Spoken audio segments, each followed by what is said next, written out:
Oke, Assalamualaikum warahmatullahi wabarakatuh. Waalaikumsalam.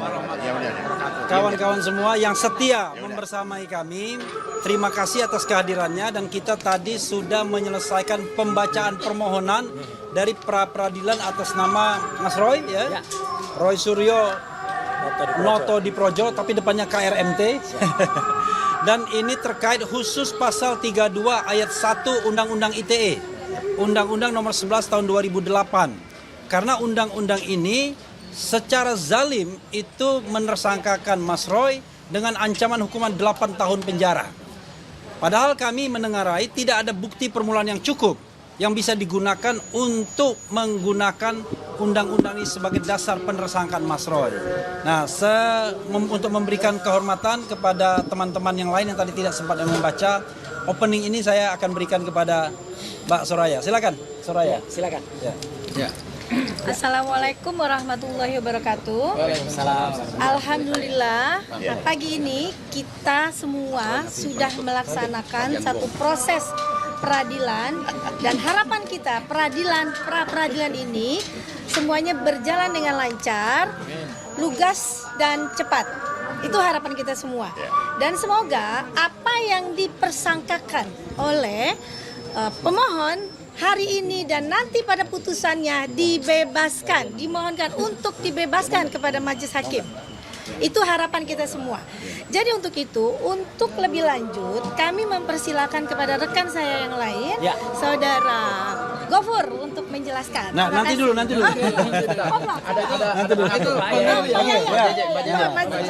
Mbak JJ. Yang belum. Jadi ini lawyer-lawyer kita ingin perkenalkan semua. Ini Erdiana namanya, alias JJ. Tadi Soraya. Silakan.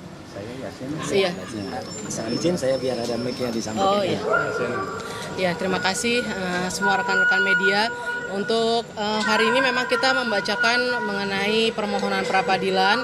Sebagaimana tadi disebutkan bahwa kali ini objeknya adalah bukti permulaan atau dalam menetapkan tersangka pasal 32 ayat 1 Undang-Undang ITE terhadap Pak Roy.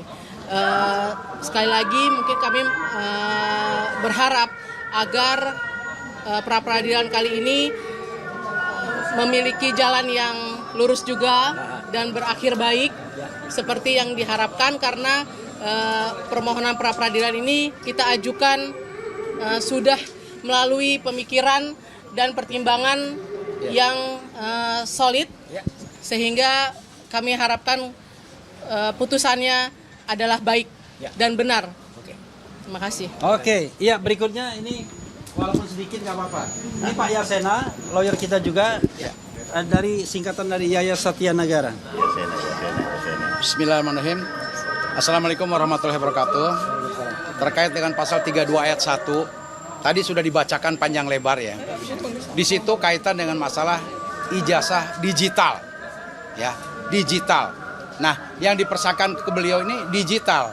Nah, beberapa kali tampil di media bahwa ijazah digitalnya Bapak Insinyur Joko Widodo dipotong-potong katanya. Yang dipotong-potong apanya? Ya, ijazah yang asli ada di siapa? Kalau ada. Ya, ijazah yang asli ada di siapa? Kalau ada, itu analog. Ya, yang dipermasalahkan sekarang ijazah digitalnya. Digital punya siapa? Itu punya Dian Sandi yang meluncurkan. Ya, kenapa harus ditersangkakan kepada klien kami? Dian Sandi yang harus dicari. Ya, itu pasal 32 ayat 1, makanya kami peradilankan. Karena ada yang tidak cocok, tidak pas, mempertersangkakan klien kami Bapak KRMT Roy Suryo Noto Diprojo. Mohon bantuan doanya, kan ini sesuatu kesalahan, kekeliruan penerapan pasal, dan ini boleh dikatakan adanya penyelundupan pasal dengan kasus yang dilaporkan kepada klien kami. Terima kasih. Assalamualaikum warahmatullahi wabarakatuh. Ya, kalau Pak Kombes ini marah-marah, maklum mantan polisi dia. Berikutnya Ristan dulu ya, sebelum Abdul Ghafur. Ya, Sini. ya. Kita kasih kesempatan dulu teman-teman. Oke. Ya. Oke. Ini namanya Ristan Simbolon. Terima kasih ya buat rekan-rekan yang sudah menunggu. Jadi intinya saya singkat aja bahwa pra-peradilan ini adalah yang kedua. Di mana yang pertama permohonan pra-peradilan kita dikabulkan.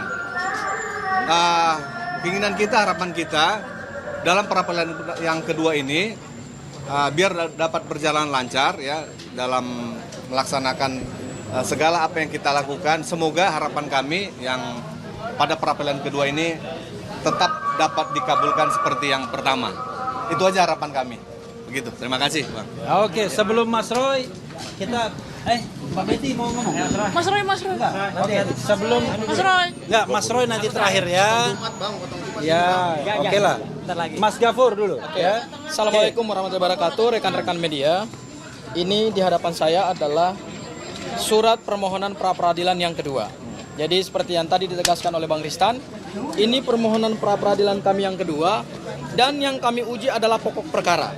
Kalau pada permohonan pra-peradilan pertama yang diuji itu adalah upaya paksa penangkapan, penahanan, penggeledahan dan alhamdulillah sudah dikabulkan. Sekarang kami masuk kepada pokok perkara, yaitu kami ingin menguji bukti permulaan atau alat bukti yang digunakan oleh penyidik Polda Metro Jaya dalam menerapkan pasal 32 Undang-Undang ITE. Kami menantang Polda Metro Jaya untuk membuktikan dalam sidang pra-peradilan ini apakah mereka mempunyai bukti yang cukup atau tidak untuk menetapkan Mas Roy sebagai tersangka dengan pasal pidana yang ancamannya terberat, yaitu 8 tahun penjara. Ataukah jangan-jangan memang itu adalah suatu pasal entertain yang tidak diperkuat dengan bukti yang kuat, bukti permulaan yang cukup, atau dua alat bukti yang sah, hanya karena pelapornya adalah Insinyur Joko Widodo yang kita tahu adalah mantan Presiden Republik Indonesia. Yang pertama. Kemudian yang kedua, dampak dari pra-peradilan yang kami mohonkan ini tentu sangat serius. Ya, tentu sangat serius.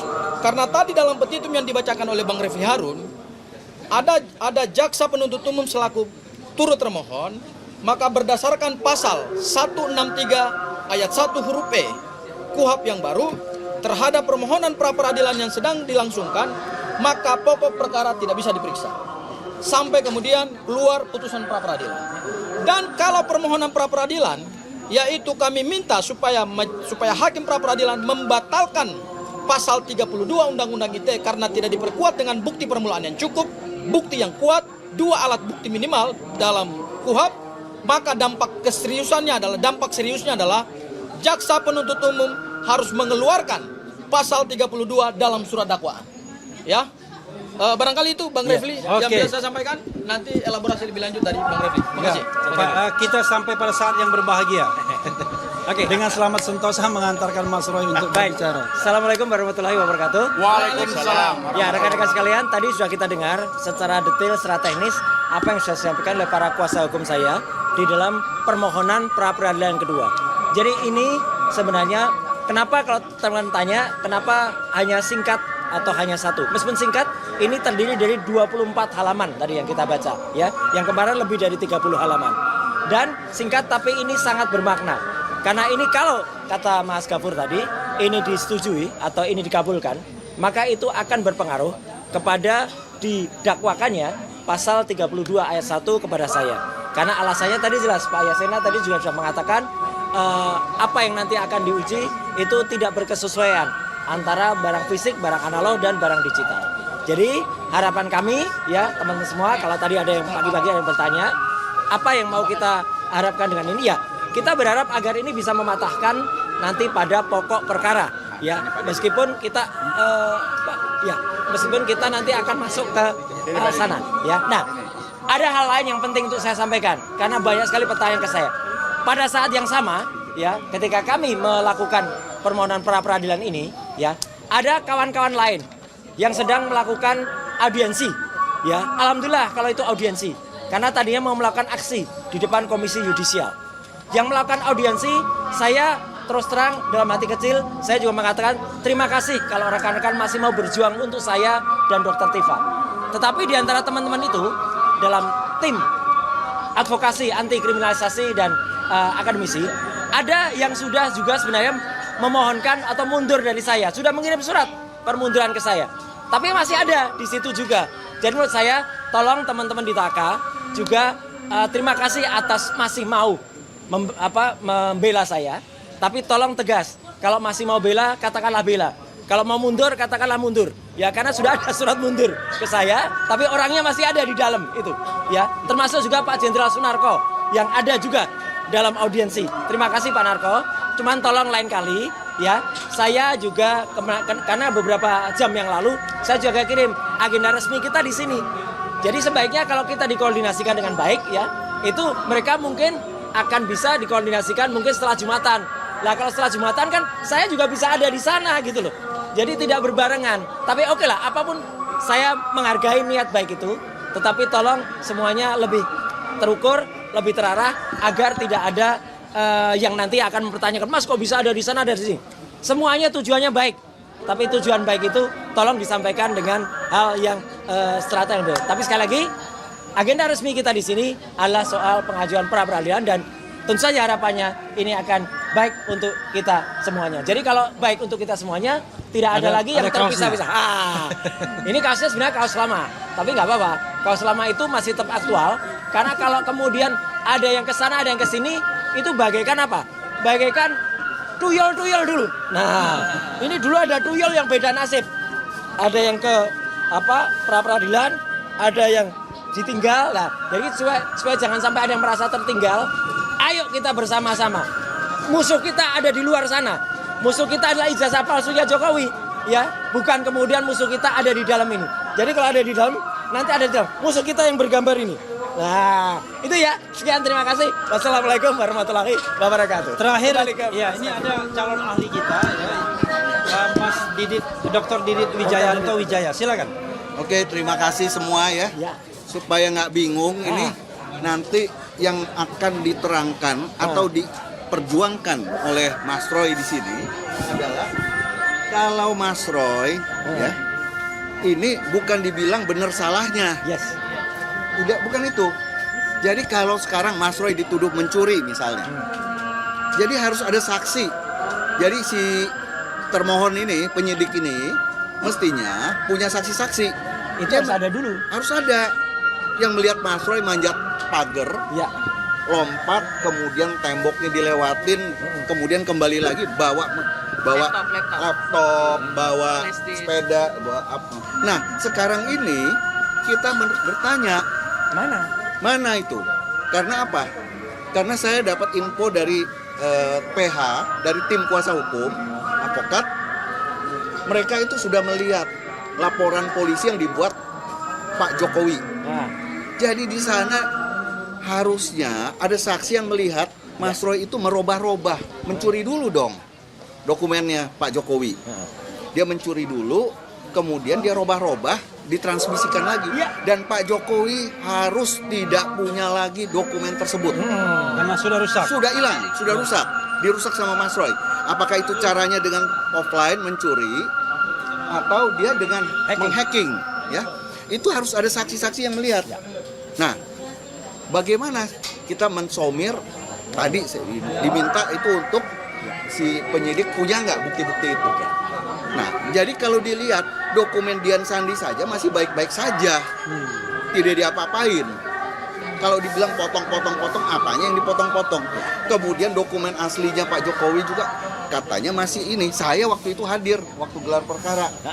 Dia hadirkan analog, ya analognya ada, kan tidak dipotong-potong. Dan yang paling penting katanya kuasa hukumnya ini tim advokat setelah melihat laporan polisi yang dibuat Pak Jokowi, di sana dikatakan dokumen yang dituduhkan milik saya, milik pelapor. Jadi dituduhkan, dia tidak mengakui itu dokumen milik dia sendiri. Itu fatal ya? Itu fatal sekali. Ya, nanti kita lihat. Nanti setelah hari Selasa kita lihat saksi dan saya mungkin hadir di sana sebagai ahli. Ya, bukan mungkin, saya pasti hadir. Kawan-kawan semua, cukup ya. Kecuali ada pertanyaan. Kalau tidak ada pertanyaan, selesai kita. Ya, karena udah masuk waktu Jumatan. Oke, cukup ya. Wassalamualaikum warahmatullahi wabarakatuh. Waalaikumsalam. Oke.